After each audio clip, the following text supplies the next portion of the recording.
Which of these men would you say are more manly?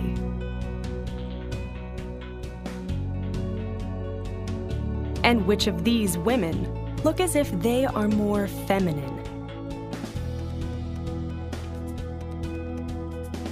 Your answer may reveal your opinion of the gender roles that define proper behavior and occupations for men and women.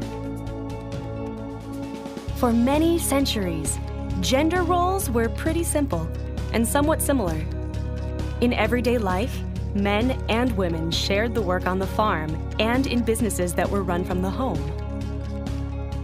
Then, the Industrial Revolution helped bring about a pretty big change. There were new factories that needed workers, and the workplace became separate from the home. Men left the home to take jobs. Before long, people behaved as though it were absolutely natural for men to work and for women to stay home with the kids. But then, in the 20th century, some 200 years after the Industrial Revolution, gender roles went through another big change.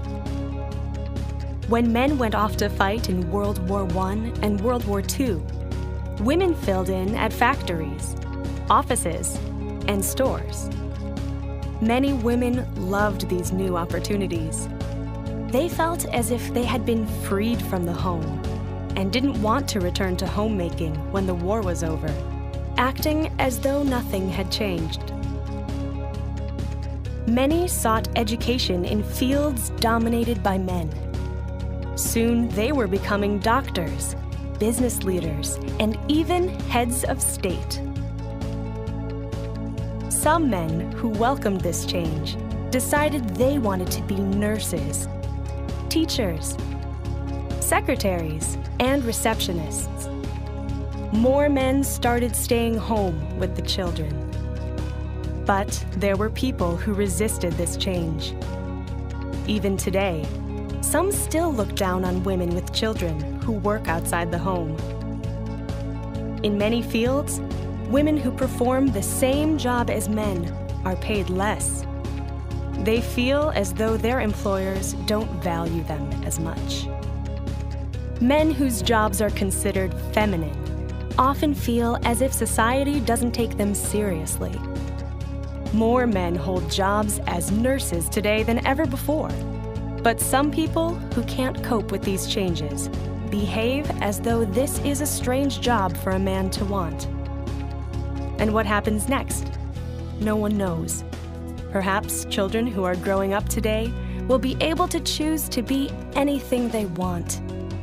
Maybe there will be equal numbers of men and women who are presidents and teachers, doctors and nurses, police officers, and hairstylists. Or maybe everything will just reverse. All the roles women once held will belong to men. Women will do the things that men used to do. Whatever happens, one thing is certain. Everything is bound to change all over again.